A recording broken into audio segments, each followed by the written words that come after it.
Dear students, today we are going to study about human reproduction. Previous classes you studied about the reproductive organs, both male and female reproductive organs, and gametogenesis. Today we have to study about the events such as fertilization, implantation, pregnancy, parturition and lactation. So we have to study one by one. The first one is fertilization. During copulation or coitus, semen is released by the penis into the vagina. The process of release of semen into the vagina is called insemination. Transport of motile sperms through the cervix, uterus and finally reach the ambulatory isthmic junction of the fallopian tube where fertilization takes place. So, in female fertilization takes place between ampulla and isthmus. So, that region is called a ambulatory isthmic junction where fertilization takes place. You can see here the movement of sperms and ovum. Okay. Ovum is released by the ovary, received by the infundibulum. It is the first part of the oviduct or fallopian tube with a finger-like projections called fimbriae. Then from the infundibulum, ovum moving towards ampulla with the help of the ciliated epithelium. Then the ovum reaches ambulatory isthmic junction. Simultaneously, sperms are released. Sperms are moving through vagina, cervical canal, uterus, isthmus and reaching the ambulatory isthmic junction. So, at this ambulatory isthmic junction, the process of fusion between female and male gametes take place. The process of fusion between male and female gametes called fertilization. It takes place at ambulatory isthmic junction of fallopian tube. Fertilization happens only if ovum and sperms are transported simultaneously to ambulatory isthmic junction. That is the reason why all copulations are not leading to fertilization and pregnancy. So, for fertilization, sperm and ovum are transported simultaneously to the ambulatory isthmic junction of fallopian tube. A sperm comes in contact with zona pellucida layer of the ovum. You studied that ovum is having a layer called zona pellucida. It induces changes in the membrane that block the entry of additional sperms. So, the membrane called zona pellucida which blocks the entry of additional sperms. Okay. When a sperm comes in contact with the zona pellucida layer, there are some chemical changes occurring in this layer. So, this layer blocks the entry of additional sperms. So, only one sperm can fuse with the ovum. The secretion of acrosome help sperm to enter into the egg cytoplasm via zona pellucida and plasma membrane. This causes second meiotic division of the secondary oocyte to form an ovum and second polar body. See, secondary oocyte completed meiosis second just before fertilization. Okay. It results in the formation of two unequal cells again. What are they? A large cell called ooted or ovum and a small cell called second polar body. You have to recollect, okay, what happens during meiosis first. Meiosis first, you studied that during meiosis first of primary oocyte within the tertiary follicle undergoes meiosis 1. It also results in the formation of two unequal cells. They are a large cell called secondary oocyte and a small cell called first polar body. Okay. Then meiosis second is completed just before fertilization. Meiosis second is also an unequal division. Okay. Why is it called unequal division? Because the cells produced are unequal in size. A large cell called ooted or ovum and a small cell called second polar body. The haploid nuclei of the sperm and ovum fuse together to form a diploid zygote. The small cell, that is second polar body, is degenerated. Just see here, second meiotic division, I already mentioned this. The second meiotic division is also unequal. It takes place just before fertilization after entering sperm into the ovum. So, it is an unequal division, means there are two cells formed, a large cell and a small cell. The large cell is called a ovum or ooted and a small cell called a second polar body. It is a very important point. Haploid nucleus of the sperm and that of the ovum fuse together to form a diploid zygote. That process of fusion between sperm and ovum is called a fertilization. It takes place at ambulary isthmic junction of the fallopian tube. Now, we have to study about how is the sex determined in human beings. Okay. Sex determination mechanism in human beings. So, in humans, sex is determined during fertilization, okay, during the fusion between male and female gametes. You will study various types of sex determination mechanism in genetics. So, in humans, the sex determination mechanism is called a XX female and a XY male mechanism. What is the meaning of this? In male, sex chromosomes are X and Y, and in female, sex chromosomes are X and X. That means a pair of X chromosomes in female and X and Y chromosomes in male. Sex chromosome pattern of human female is XX and that in the male is XY. All the gametes produced by the female have the sex chromosome X. That means female produces only one type of gamete, that means all gametes contain X chromosome. Whereas male produces gametes, that is male gametes or sperms. There are two types of male gametes are produced, either gametes with a X chromosome or gametes with a Y chromosome.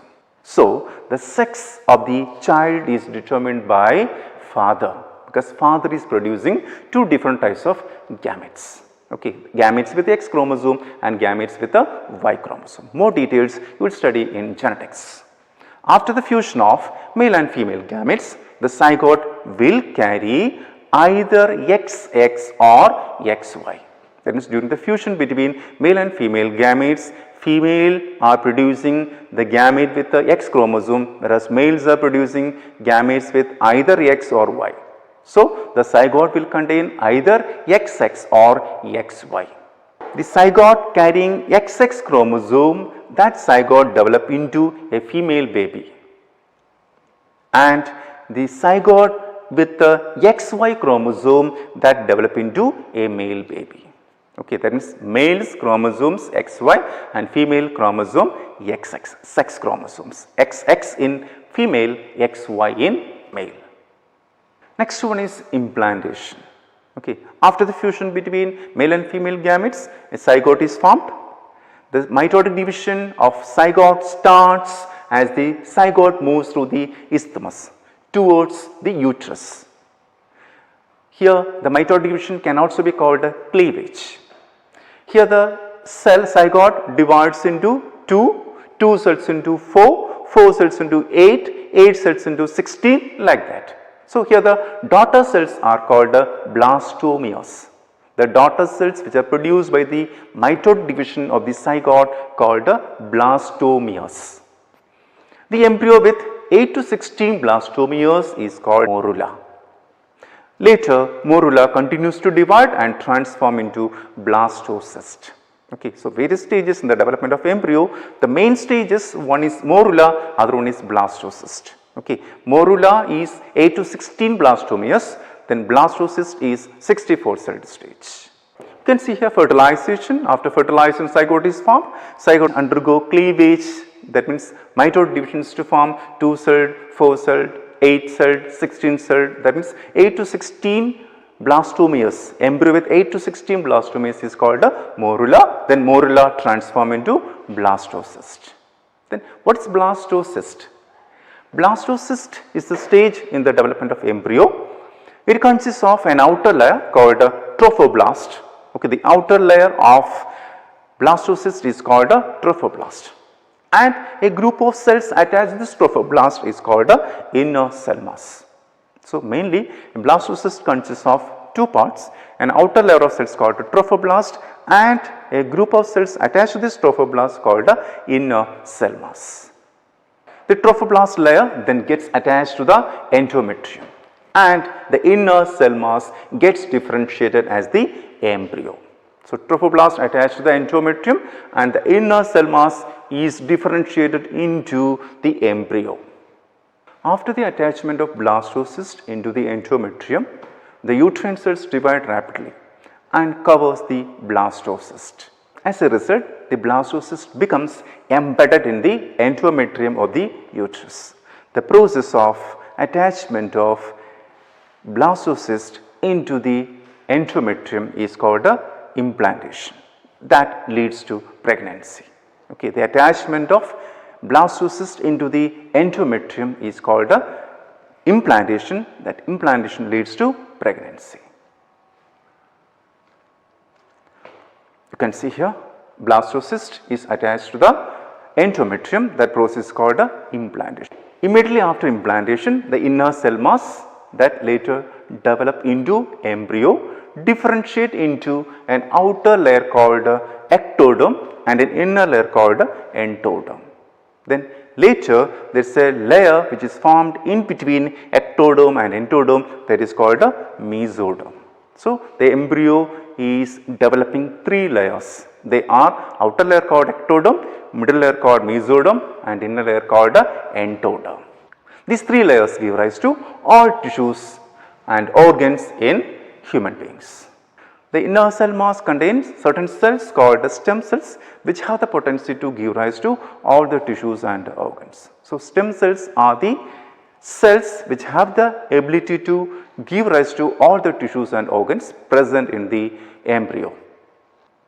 Just see here, you can see the overall process of fertilization and implantation. Okay, fusion between male and female gametes. After the zygote is formed, zygote undergoes mitoid division called cleavage, then transform into blastocyst, then blastocyst attaches to the endometrial wall, that is called implantation. Okay, it is an overall idea about fertilization and implantation. Next one we have to study about pregnancy and embryonic development. Okay. After implantation, finger-like projections appear on the trophoblast called chorionic villi, which is surrounded by uterine tissue and maternal blood.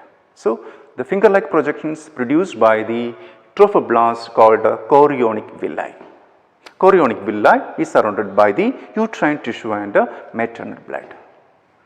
The chorionic villi and uterine tissue become interdigitated with each other to form the structure called placenta. So, placenta is a structural and functional unit between embryo, that is fetus, and maternal body. Placenta is connected to the embryo by an umbilical cord. It transports substances to and from the embryo. So, the structure which connects embryo to the mother is called umbilical cord. So, what are the functions of placenta? Placenta acts as a barrier between the fetus and mother. Placenta supplies oxygen, nutrients, etc. from mother to fetus. Placenta also remove carbon dioxide and excretory waste from fetus. In addition to all these functions, placenta acts as an endocrine tissue. Why is it called an endocrine tissue? Because it secretes a few hormones. What are they? The hormones are human chorionic gonadotropin, it is also called HCG, human placental lactogen called HPL, estrogens and progestogens. So, these are the hormones secreted by the placenta. That is why placenta is also called an endocrine gland. Later, relaxin is also secreted by ovary. The levels of other hormones such as estrogens, progestogens, cortisol, prolactin, thyroxine, etc. also increased several times during pregnancy. And all these hormones are required for fetal growth, metabolic changes in the mother and maintenance of pregnancy. Pregnancy, embryonic development during pregnancy. Human pregnancy lasts for 9 months. This period is called gestation period. It can be divided into 3 trimesters such as first trimester, second trimester and third trimester. What are the changes in embryo during pregnancy? The major changes are after 1 month heart is formed. The first organ formed is heart, that is after 1 month. End of 2nd month, limbs and digits are developed. Limbs and digits are developed by the end of 2nd month. By the end of 1st trimester, that means by 12 weeks, the major organs such as limbs, external genital organs, etc. are well developed. During the 5th month, first movement of the fetus and appearance of hair on the head. By the end of 24 weeks, that is 2nd trimester, body is covered with fine hair, eyelids are separated and eyelashes are formed. By the end of 24 weeks, that is 2nd trimester, and by the end of 9 months, that is 3rd trimester, the embryo is completely developed. The embryo is fully developed, it is ready for delivery. So, the pregnancy lasts for 9 months, okay, can be divided into 3 trimesters, 1st trimester, 2nd trimester and 3rd trimester, and these are the major changes taking place in the embryo. You can see here various changes in the embryo development during all these 9 months, okay, 1st month, 2nd month, 3rd month, 4th month, 5th month, 6th month, 7th month, 8th month and last 9th month. So, 9th month embryo is completely developed and it is ready for delivery. You can see the various stages of embryo development here, okay, various days and months. See, this is the fetus in the uterus. Here you can see the fetus is located in the uterus. Here there is a fluid present, it is called amniotic fluid. Parturition and lactation. Vigorous contraction of the uterus at the end of pregnancy causes expulsion of the fetus. The process of delivery of the fetus is called parturition.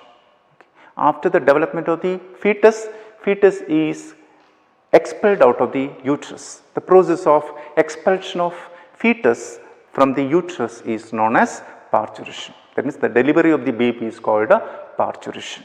It is induced by a complex neuroendocrine mechanism. The signals for parturition originate from the fully developed fetus and placenta, which induce mild contractions called fetal ejection reflex.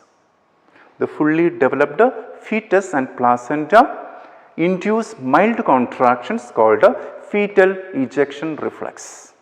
This fetal ejection reflex stimulates the secretion of oxytocin from the maternal pituitary. The maternal pituitary secretes a hormone called oxytocin. What is the role of this oxytocin? This oxytocin acts on the uterine muscle and causes stronger uterine contractions. First mild contractions, later due to the secretion of oxytocin by the maternal pituitary, it becomes stronger. The stronger contractions induced by the secretion of oxytocin. This leads to the expulsion of baby out of the uterus through the birth canal. The expulsion of the baby out of the uterus through the birth canal is called parturition. Soon after the infant is delivered, the placenta is also expelled out of the uterus. Then there is no role of placenta in the uterus, it is also expelled out of the uterus. This is called afterbirth. Just see here, after parturition, the umbilical cord is cut off a few centimeters away from the body of the baby.